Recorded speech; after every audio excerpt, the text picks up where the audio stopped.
लेत के लिए। और आज की स्थिति में गैया की हालत क्या है? बताओ जरा। बोले गाय जब तक दूध देती है, बोले तभी तक अच्छी लगती है। जब तक गाय दूध देगी तब तक उसको खूब सानी बना बना और जैसे ही दूध देना बंद तो तुरंत गेट के बाहर जाओ, चले जाओ जहाँ जाना। अगर गैया का लगा तो हमने पौधे देखते तो डिंगू में तो पूरा घर ढूंढ है ये गैया कहाँ लगत ने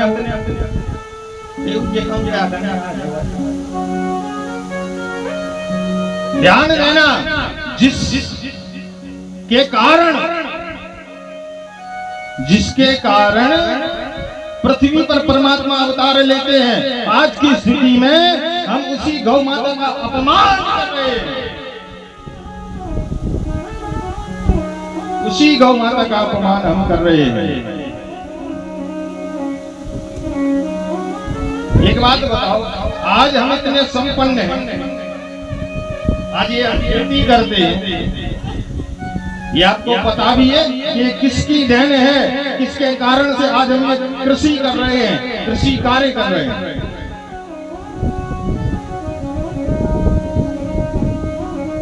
ये गौ माता की कृपा है और उसी गौ माता के आशीर्वाद से आज हम इतने संपन्न हैं कि हम जो चाहे वो कर सकते हैं, हम जो खरीदना चाहें वो खरीद सकते हैं। अगर गौ माता का बलिदान नहीं होता तो आज हम इतने संपन्न नहीं होते। फिर भी हम उसे गौ माता का अपमान करते हैं। ध्यान देना, पृथ्वी पर, संपूर्ण पृथ्वी पर अकाल पड़ा हुआ था। संपूर्ण पृथ्वी पर बारिश नहीं हो रही थी, लोग भूख से मर रहे थे। बोले उस समय पर राजा जनक ब्रह्मा जी के पास पहुंचे, ब्रह्मा जी से पूछा कि पृथ्वी का अकाल कैसे मिटेगा, बताइए। तो कहते हैं ब्रह्मा जी ने कहा कि जनक तुम जाओ और पृथ्वी पर हल चलाओ। हल चलाओगे, बोले जब तुम पृथ्वी पर हल चलाओगे तो बोले बारिश होगी, बारिश होगी और जल का संकट खत्म हो जाएगा। बोले जल का संकट खत्म हो जाएगा तो फिर तुम कृषि कार्य खूब कर सकते हो। राजा जनक आए, राजा जनक ने हल बनवाया, हल बन गया, हल बनकर तैयार है। लेकिन बोले भैया इस हल को खींचेगा कौन? अब कोई ना कोई खींचने वाला भी तो चाहिए, जब तो वो हल चलेगा।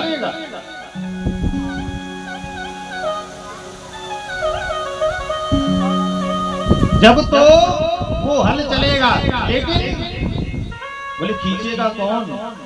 तब घोड़े के पास पहुंचे राजा जनक और कहने लगे कि हे स्वराज, आप जो है रथ तो खींचते ही हैं, रथ तो आप खींचते ही हैं, साथ साथ में हल और खींच दीजिए, इस पृथ्वी का अकाल मिट जाएगा, इस पृथ्वी का अकाल मिट जाएगा। और बोले जो जीव भूख से मर रहे हैं उनका मरना बंद हो जाएगा। अश्व के घोड़ा के पास, घोड़ा क्या कहने लगा? बोले महाराज आज मैं हल खींच दूंगा। तो बोले आगे चल करके ये परंपरा बन जाएगी और बोले मेरे प्रजाति के जितने भी लोग होंगे उन सभी के लिए हल खींचना पड़ेगा।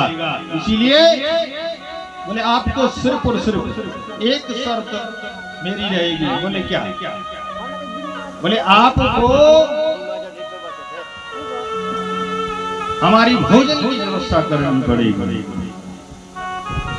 राजा जनक कहने लगे क्यों नहीं, अगर तुम हमारा कार्य करोगे तो हम अवश्य ही तुम्हारी भोजन की व्यवस्था जरूर करेंगे।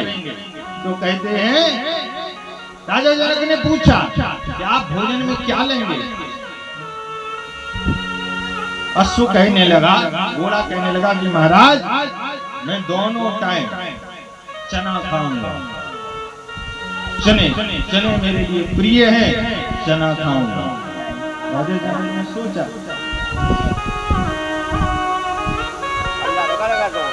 राजा जनक ने सोचा कि बताओ आगे चलकर पृथ्वी पे छोटे छोटे किसान होंगे जिनके पास एक एक दो दो एकड़ खेती होगी, लेकिन बोले अगर घोड़े ने हल खींच दिया तो बोले घोड़े की जरूरत उनके लिए जरूर पड़ेगी, तो वो किसान खुद के बच्चों के लिए चना बचाएंगे, किसी घोड़े के लिए खिलाएंगे। राजा जनक निराश होकर के वहां से चले गए।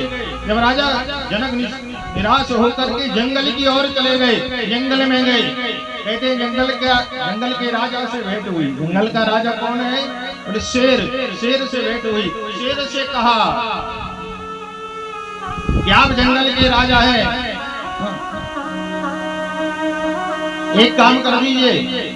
शेर कहने लगा, बोलिए महाराज क्या काम करना है, क्या आदेश है? बोले मैंने एक हल बनाया है ब्रह्मा जी के आदेश से, और ब्रह्मा जी ने कहा है कि अगर हल चलाओगे तो बोले बारिश होगी और इस पृथ्वी का अकाल मिट जाएगा। तो वह शेर भी कहने लगा, महाराज अगर आज मैंने हल खींच दिया तो आगे चल करके मेरी पीढ़ियों को भी हल खींचना पड़ेगा, आपको भोजन की व्यवस्था करनी होगी। हम बताओ शेर का खा, शेर का खा सबों पता है। शेर कहने लगा कि मैं मांस खाऊंगा। राजा जनक ने सोचा कि बताओ आगे चल करके शेर के लिए मांस की व्यवस्था कौन करेगा?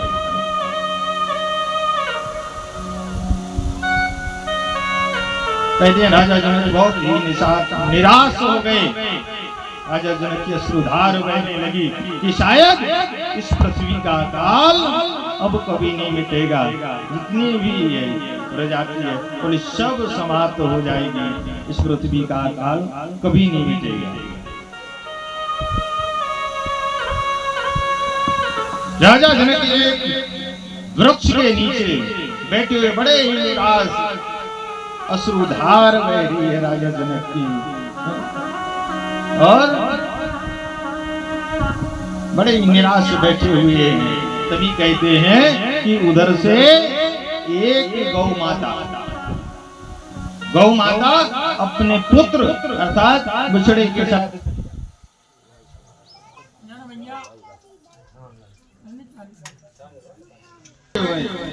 कहते हैं उसी समय पर गौ माता अपने पुत्र के साथ उधर से जा रही थी। देखा कि महाराज जनक बैठे हुए हैं। गौ माता पहुंची तो राजा जनक ने दोनों हाथ जोड़ करके गौ माता के लिए प्रणाम किया।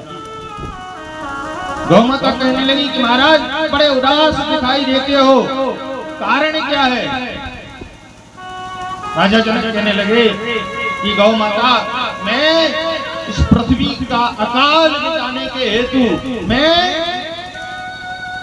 ब्रह्मा जी के पास गया था। बोले ब्रह्मा जी ने कहा कि जाओ और हल चलाओ। मैंने हल बनवा लिया, लेकिन भैया उसको कोई खींचने वाला नहीं मिल रहा है। मैं अशोक के पास पहुंचा, घोड़े के पास पहुंचा, तो घोड़ा कहता है कि मेरे भोजन की व्यवस्था करनी पड़ेगी और भोजन में मैं चना खाऊंगा। फिर मैं शेर के पास पहुंचा और शेर से कहा कि तुम जो है हल को खींच दो, तो वो कहता है मेरी भी भोजन की व्यवस्था करनी पड़ेगी, मैं मांस खाऊंगा। अब बोले आगे चल करके आगे के समय में बोले लोग अपने बच्चों के लिए एकत्रित करके रहेंगे कि बताओ मैया इनके लिए खिलाएंगे। तो बोले मैया मुझे लगता है इस पृथ्वी का अकाल कभी नहीं मिटेगा।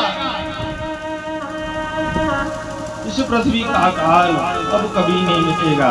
राजा जनक बड़े उदास हैं।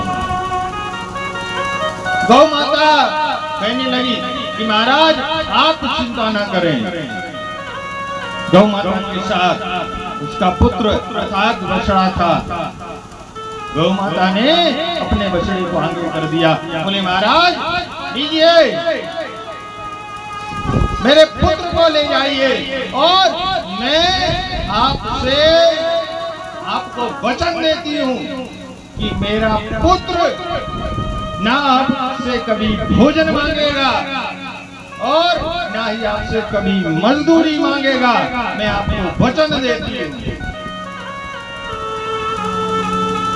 राजा जनक बड़े प्रसन्न हो गए और बोले उस बछड़े को लिया और जाने लगे।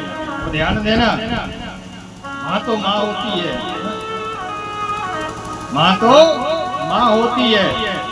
पुत्र भले ही कैसा हो, पुत्र भले ही कितना दुष्ट हो, माँ को गालियां देता हो, माँ को मारता हो, पीटता हो, लेकिन वो अगर कहीं बाहर से आएगा तो माँ एक बार जरूर पूछेगी कि पुत्र भोजन करो।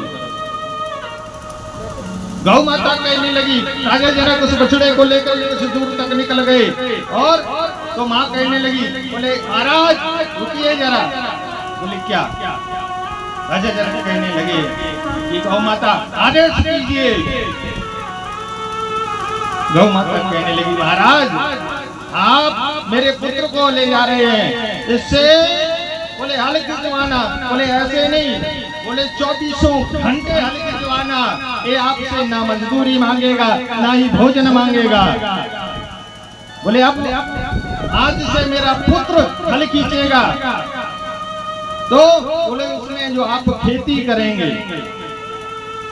तो उसमें जो अन्न निकले वो आप रख लेना और उसमें जो कूड़ा करकट निकले वो भोजन स्वरूप मेरे पुत्र को दे देना। बताओ, बुजुर्ग लोग बैठे हुए हैं मेरे सामने, इनमें से लगभग सभी लोगों ने हल चलाया होगा। बताओ आज तक किसी के बैले ने मजदूरी मांगी है क्या? और बोले संपन्न कहां से हुए हम? ये ट्रैक्टर आज चल गए।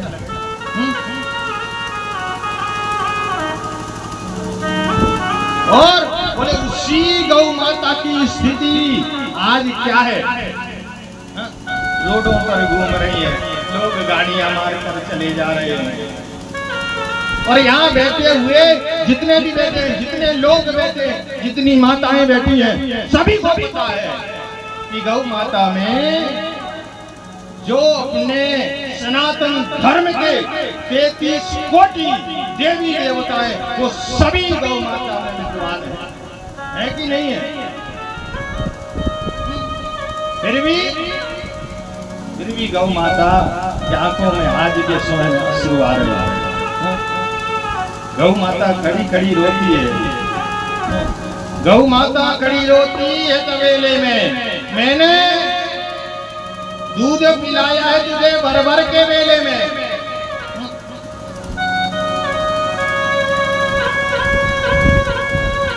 गौ माता खड़ी रोती है तबेले में, मैंने पुत्र जने तेरे काम लाखों बने और बोले उनके साथ और मेरे पुत्रों के साथ क्या कर रहे हो तुम लोग? मैंने पुत्र जने तेरे काम लाखों बने और आज की स्थिति में बोले मेरे उन गौ माता कहती थी मेरे उन पुत्रों की लाशें जाती हैं भर भर के। गौ माता खड़ी रोती है तबेले में। और तो और बोले जब तक गैया लगती है, जब तक प्यारी लगती है, बोले थोड़ी वृद्ध हो जाए तो बोले तेरे द्वारे आया कसाई, तेरे हाथ पर रख दी साई। कसाई लोग पहले के समय में नहीं आते हैं, पहले के समय में आते थे। बोले भैया किसी को गैया तो नहीं बेचनी है, तो लोग क्या कहने लगे, बोले भैया गैया तो बेचनी है लेकिन थोड़ी वृद्ध हो गई है। तो कसाई क्या कहने लगते थे, बोले भैया वही गैया हमारे लिए चाहिए, तेरे द्वारे पर आया कसाई, तेरे हाथ पर रख दी साई, अरे मत बेच रे अधरी एक एक धेले में, गौ माता खड़ी रोटी है तबेले में, गौ माता खड़ी रोटी है तबेले में।